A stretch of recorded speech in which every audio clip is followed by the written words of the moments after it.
TV serial भाग्य लक्ष्मी में एक नया और बेहद दिलचस्प मोड़ आने वाला है, जो दर्शकों की भावनाओं को पूरी तरह से झकझोर कर रख देगा। जी हां, शो में 20 साल का लीप आने जा रहा है और इसके साथ ही कहानी पूरी तरह से बदलने वाली है। अब कहानी की नायिका लक्ष्मी इस दुनिया में नहीं रही, क्योंकि उसे नीलम की मौत के इल्जाम में जेल हो जाती है।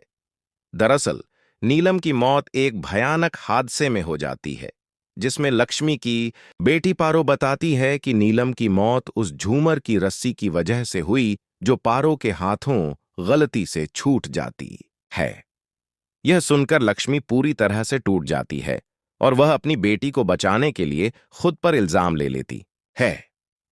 पुलिस के सामने वह कबूल कर लेती है कि उसी की वजह से नीलम की मौत हुई, जिससे आर्शी भी नाराज होकर लक्ष्मी को धक्के मारकर घर से निकाल देता है और दोनों का रिश्ता हमेशा के लिए टूट जाता है।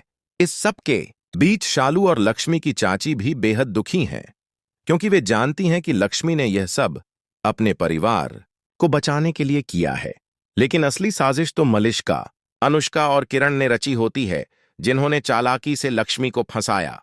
लेकिन अब कहानी में बड़ा ट्विस्ट आने वाला है, क्योंकि 20 साल के लीप के बाद लक्ष्मी की बेटी की एंट्री दिखाई जाएगी, जो अपनी मां के साथ हुए अन्याय का बदला लेने लौटेगी।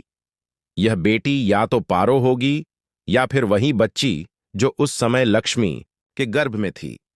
अब यही बेटी मलिष्का से बदला लेने के लिए लौटेगी और अपने मां के साथ हुए हर अन्याय का हिसाब चुकता करेगी। मलिष्का, जिसने सब कुछ अपने नाम कर लिया है, अब उसे अपनी करनी का फल मिलने वाला है। शो की कहानी अब एक रिवेंज ड्रामा की ओर बढ़ रही है, जहां एक नई पीढ़ी अपनी मां के सम्मान और सच्चाई के लिए लड़ाई लड़ेगी। तो दोस्तों, अब इंतजार कीजिए इस धमाकेदार ट्विस्ट का और देखिए कैसे लक्ष्मी की बेटी अपनी मां का अधूरा न्याय पूरा करती है। अगर आप भी इस कहानी में आने वाले जबरदस्त बदलाव को लेकर एक्साइटेड हैं, तो कमेंट में जरूर बताइए और ऐसी ही टीवी की लेटेस्ट अपडेट्स के लिए जुड़े रहिए।